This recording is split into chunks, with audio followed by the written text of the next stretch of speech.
વત્સલ Patel, tax officer, central zone, Rajkot મહાનગરપાલિકા. ખાસ કરીને ટેક્સની મુદત પૂરી થવા લીધે શું પરિસ્થિતિ?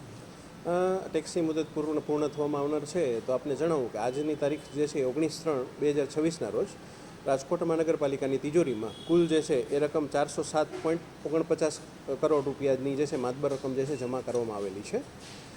આ જ પરિસ્થિતિમાં જો આપણે ગયા વર્ષના સંદર્ભમાં આપણે વાત કરું તો જે ગયા જ વર્ષમાં આ પરિસ્થિતિની અંદર કુલ 394.73 કરોડ રૂપિયા જે છે એ રકમ જમા થઈ હતી. એટલે ગયા વર્ષની જે છે સાપેક્ષમાં આપણે કહીએ તો 12.76 કરોડ રૂપિયાની રકમ જે છે એ વધુ જમા થઈ છે. જ્યારે કરદાતાની અંદર આપણે જોઈએ તો ચાલુ વર્ષની અંદર જે છે એ કુલ 4,42,590 કરદાતા દ્વારા જે છે આ રકમ ભરપાઈ કરવામાં આવી છે. જે ગયા વર્ષે આ સમયે જે છે એ 4,09,678 કરદાતા હતા. જો ગયા વર્ષની આપણે કમ્પેરિઝન કરીએ તો 32,912 કરદાતાઓ દ્વારા વધુ રકમ જે છે એ ચાલુ વર્ષમાં ભરપાઈ કરવામાં આવેલી છે.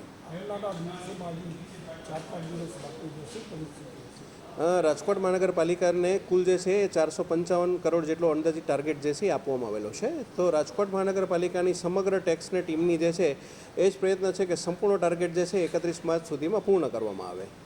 ખાસ કરીને કરદાતાઓને શું અપીલ કરશે? રાજકોટ મહાનગરપાલિકાના તમામ કરદાતાને અપીલ કરવામાં આવું છું કે હાલ જે છે એ રાજકોટ મહાનગરપાલિકામાં ફેબ્રુઆરીના માસથી જે છે એ મિલકતવેરા તથા પાણીવેરામાં મહત્તમ 5,000ની મર્યાદા સુધીમાં વ્યાજ માફીનું હાલ જે છે એ ચાલુ છે.